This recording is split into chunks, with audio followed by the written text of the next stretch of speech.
Salve, salve pessoal, estamos de volta aqui com o nosso processo legislativo, terminamos iniciativa. Antes, deixe seu like, segue o nosso canal, beleza? Porque nós vamos trabalhar processo legislativo até o fim. E como consta aqui abaixo, entra lá no nosso canal no Telegram, todo dia um tema de direito constitucional novo, temas potenciais de concurso público, além de novidades que naturalmente aparecem por alteração da legislação, novidades jurisprudenciais, tá bom? Então vamos lá, que tem muita coisa bacana todos os dias no nosso grupo do Telegram, Direito Constitucional em Pauta. Vamos lá então, pessoal, debates, iniciando aqui propriamente o tema. O nosso processo legislativo ele é regido pela regra do bicameralismo federativo, ou seja, todos os projetos serão debatidos necessariamente nas duas casas, seja no Senado, seja na Câmara, tá? Então, isso é uma regra que não tem nenhuma exceção. E todos os projetos, eles serão apreciados em cada uma das casas por pelo menos duas comissões. Vamos lá. Primeira comissão são as comissões temáticas. Imagine uma matéria que seja regida por segurança pública. Então, a comissão temática específica desse ponto vai dar o seu parecer, né? Então, isso ocorrerá sempre. E o parecer dela, ela é opinativo. O que quer dizer com parecer opinativo? Se a comissão temática rejeitar o processo, isso não leva à extinção do projeto de lei ou do projeto de emenda à Constituição, tá? Ao lado das comissões temáticas, nós temos a Comissão de Constituição e de Justiça. Cuidado, aqui o parecer ele é terminativo. Como assim, professor? Se o parecer for pela inconstitucionalidade, o projeto será arquivado, salvo se houver recurso ao pleno do respectivo, do Senado, por exemplo, ao pleno do Senado, de 1/10 dos deputados ou senadores, tá? E os debates ainda acontecerão em plenário de cada uma das casas, né? Observe o seguinte, nem todo projeto irá a plenário. Sim, é possível que o projeto seja levado para a sanção ou veto sem ser aprovado em cada uma das respectivas casas. Essa situação é regulamentada pelo artigo 58, parágrafo 2º, inciso 1 da Constituição Federal, né? Então lê aí que é um tema importantíssimo para fins de concurso público. Para além dos debates, agora eu quero exatamente, né? Nem todo projeto passa pelo plenário. Para além dos debates, nós temos o momento da votação, o quórum de votação. Todos os projetos em determinado momento vão ter algum grau de votação, seja na comissão, hipótese no caso que nós vimos agora do 58 que pode não passar pelo plenário, ou ainda assim a votação em plenário. Havendo essa votação, qual é o quórum para a aprovação dessa lei? Nós trabalhamos aqui, né, com o quórum de lei ordinária para a maioria simples, e lei complementar com maioria absoluta. A maioria simples é aquela regra na qual, né, você tem a maioria dos presentes mais um. Então basta ver quantos que estão lá presentes com mais um voto para você ter a aprovação da lei ordinária. Já a maioria absoluta não é a maioria dos presentes, mas a maioria do total daquela casa, independente de quantos estejam presentes, mais um, né? Então, maioria simples e maioria absoluta. Aqui, metade mais um dos presentes. Aqui, na maioria absoluta, metade mais um da casa. Tá? Observe o seguinte, isso é importante. Quando vamos utilizar a lei ordinária e quando vamos utilizar a lei ordinária? Quando uma matéria será veiculada por lei ordinária e quando uma matéria será veiculada por lei complementar. a regra geral é que todos os casos serão veiculados, instrumentalizados por meio de lei ordinária, ressalvado quando forem os casos taxativamente previstos na Constituição Federal. E cuidado com esse taxativo, que eu vou colocar até dois asteriscos, tá? Por quê? Agora, mês passado, em maio de 2020, o STF afirmou que somente a Constituição Federal pode determinar o que é lei ordinária e o que é lei complementar. Como assim, professor? A Constituição Estadual não pode criar outros temas para serem veiculados por lei complementar do que em relação àquele já previsto na Constituição Federal. A Constituição Estadual não pode inovar nesse ponto, tá? Então, cuidado. E por que isso? Porque, observe o seguinte, existe uma regra de democracia envolvida em relação à votação. Se você pega um tema que em tese seria lei ordinária e joga para a lei complementar, então você está pedindo um quórum a mais para aprovar aquele determinado tema, dificultando, portanto, que minorias do Congresso ou mesmo de minorias no âmbito estadual consigam a aprovação daquela temática. Então, o quórum de votação diz respeito a uma questão inerente à própria democracia e acesso de determinados grupos para conseguirem a aprovação daquela matéria, tá? Então, julgado extremamente recente.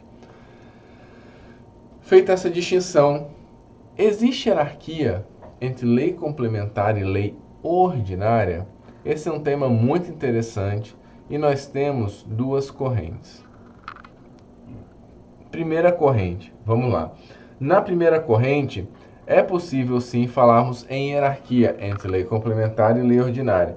Nesse sentido, deixa eu pegar aqui quem são os atores, nós temos Alexandre de Moraes, nós temos Manuel Gonçalves Ferreira Filho, né? Para eles, o que eles defendem? O quórum diferenciado da lei ordinária e da lei complementar necessariamente faz com que a lei complementar seja hierarquicamente superior à lei ordinária. Então, isso aconteceria naturalmente pelo próprio regramento constitucional. Em sentido contrário, de forma negativa, nós vamos ter professor Pedro Lenza e Celso Ribeiro Bastos.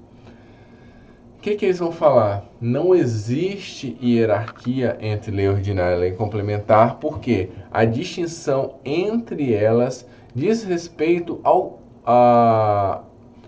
tema que elas veicularão. A Constituição determina que o tema de um está dentro de um espectro e o tema de outro está dentro de um espectro, dentro de um limite.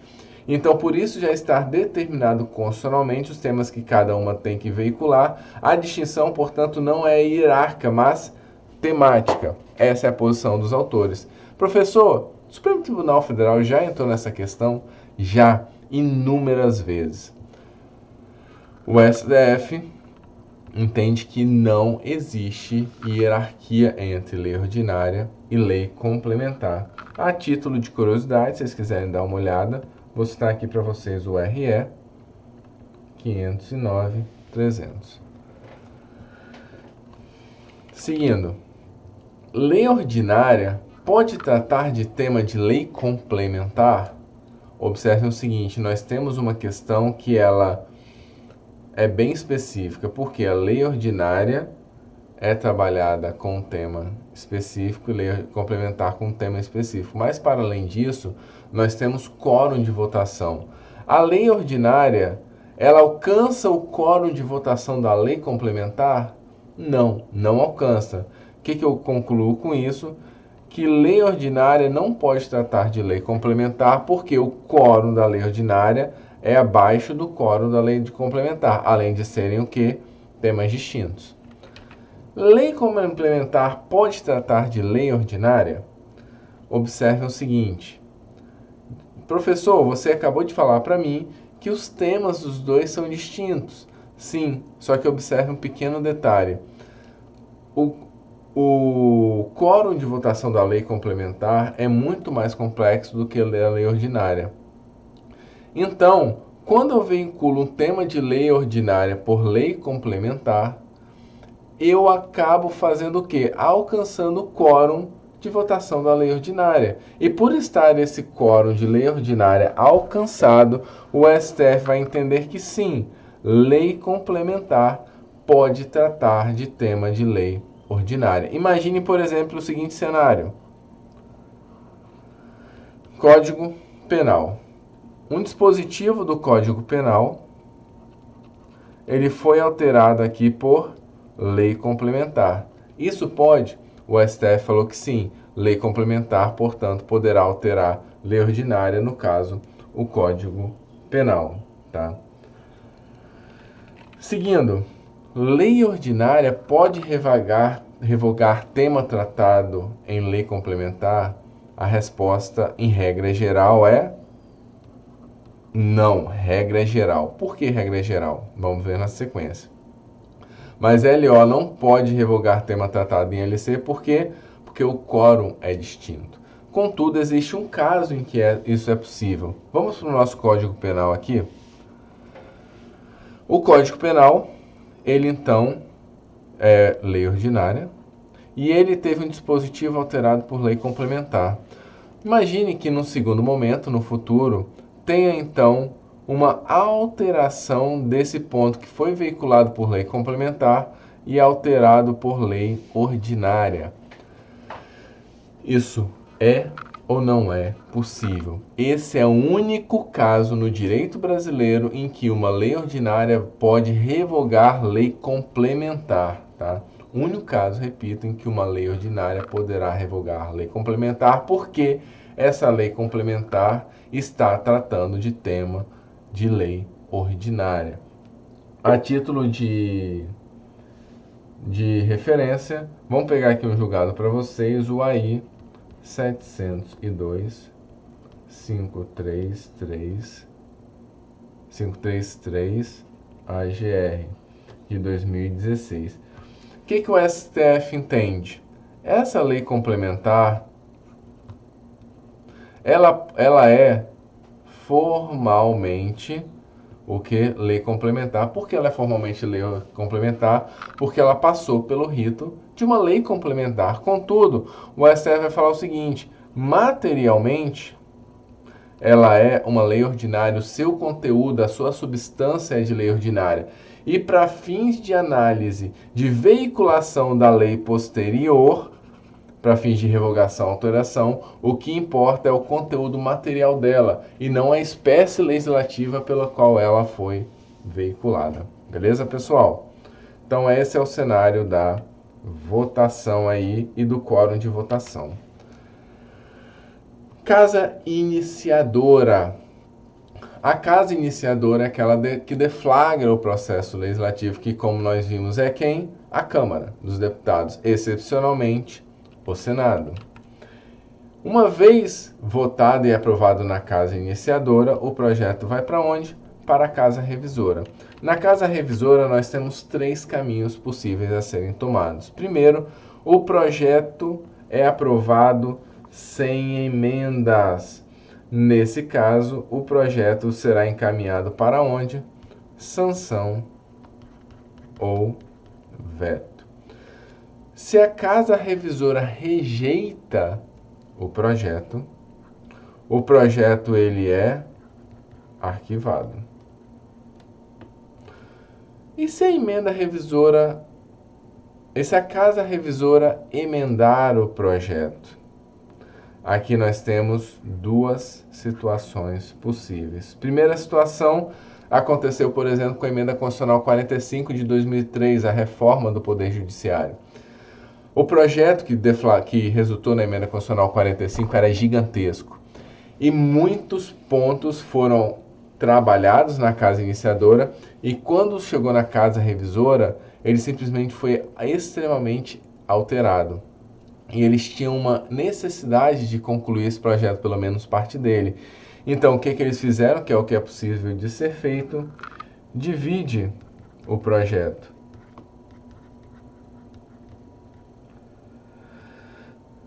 Ou seja, parte vai para a sanção ou veto No caso de emenda constitucional não tem sanção ou veto, né? Mas vai seguir o procedimento na íntegra, mas se for uma lei, seguirá para a sanção ou veto. Ou, e a outra parte, né? Desculpa, uma parte é dividida, uma parte vai para a sanção ou veto, em caso de projeto de lei, e a outra parte, então, será encaminhado à casa iniciadora para análise e debate. No segundo cenário, tudo vai para a casa iniciadora. Observe o seguinte: a casa que inicia o projeto, ela tem preponderância sobre a casa revisora. Como assim, professor? Tudo vai para a casa revisora, desculpa, tudo volta para a casa iniciadora ou somente parte desse projeto, no cenário 1, né, volta para a casa iniciadora. Quando volta para a casa iniciadora pode simplesmente o quê? Rejeitar as emendas. Se a casa iniciadora rejeitar as emendas, tudo então vai seguir para onde? O seu trâmite normal, em caso de lei, indo então para a sanção ou veto. Então a casa iniciadora, ela acaba tendo uma preponderância sobre a casa revisora, porque em casos de emenda, ela pode fazer valer então a sua redação em face da casa revisora, tá? Então iria para a sanção com essa redação originária. Beleza, pessoal? Finalizamos aqui então, portanto, o ponto relativo à votação e no nosso próximo bloco nós vamos dar sequência a processo